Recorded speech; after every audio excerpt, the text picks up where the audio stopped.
everyone, Rascal here. And Mama, welcome to our podcast. Today we're looking at the instant hit anime, The Promised Neverland. For the first time, we cannot reveal the full plot of this anime.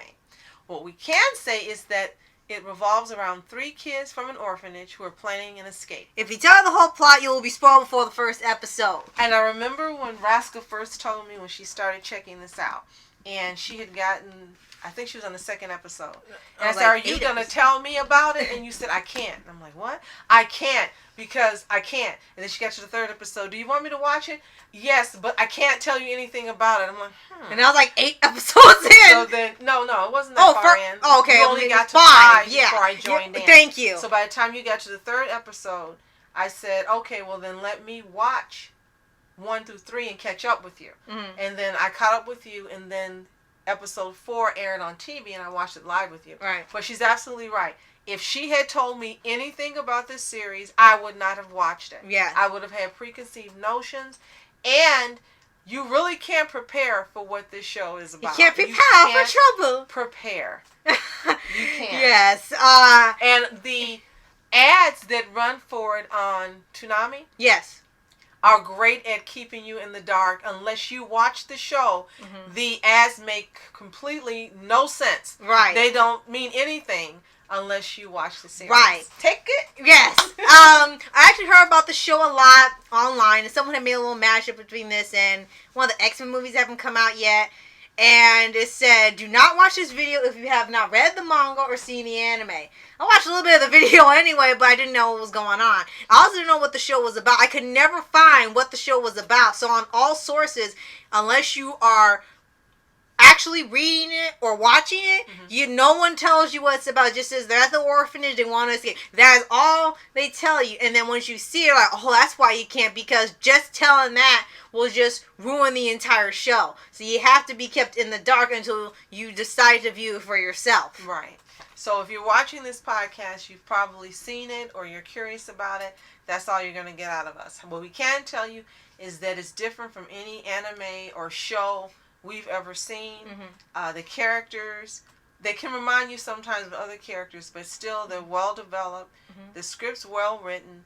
The concept and the idea and the arc, there's nothing like we'd ever seen. Right. And I know when you probably first see it and you kind of look at where it takes place, you kind of think, okay, it's going to be pretty boring. They don't leave this orphanage, so where are they going to go? They can't do this, that, and the other. But the story is still engaging enough where that is not an issue in the least. The story itself takes you someplace you never thought you'd go. So, if you haven't seen this and you like anime that is very different from what's out there typically, this is the show for you. Right. There are some anime voice actors that are in here, a couple that we're familiar with. So they're not children doing the voices, they are adults. Of course not. And because of this show, they could not have children doing the voices. Right. We do know, we can't tell you at least about a little bit about the 3 characters that are like the main ones you have. We won't tell them anything but their names. Yeah, you got Emma, you got Ray, and Norman. And they're the primary protagonists of the show. And they're considered brothers and sisters at the orphanage. Right. We are not going to tell you anything else. Right. Anything will... It's just like you can't tell you. Right. Well, there are like 12 episodes so far for season 1. They've renewed it for another season. The manga is pretty far ahead, so we can't even discuss that either because we don't know how much time passed or what's happened to different characters. And the cliffhanger itself, we didn't see all of it coming. I figured out a part of it. Of course you did.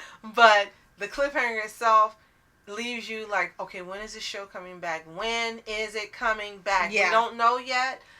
So by the time that you're hearing this podcast, maybe the show has returned and you have gone on demand and watched the entire season. It's not on Netflix yet, and I don't know if this is something Netflix will put on. I mean, they've had things that are similar, so I don't see why it would be a problem. Well, apparently they have a contract with Amazon to stream it in Japan only, so maybe not. Right. But last thing I will mention is that it does actually have a little smidge of comedy, even with all the stuff that happens throughout the show. They did manage to find some levity in 1 or 2 episodes, and then their facial expressions expressions when the characters get flustered or they get scared or nervous are actually hilarious, and they even have like memes of it. They all look goofy and like, yes, this is this dark show.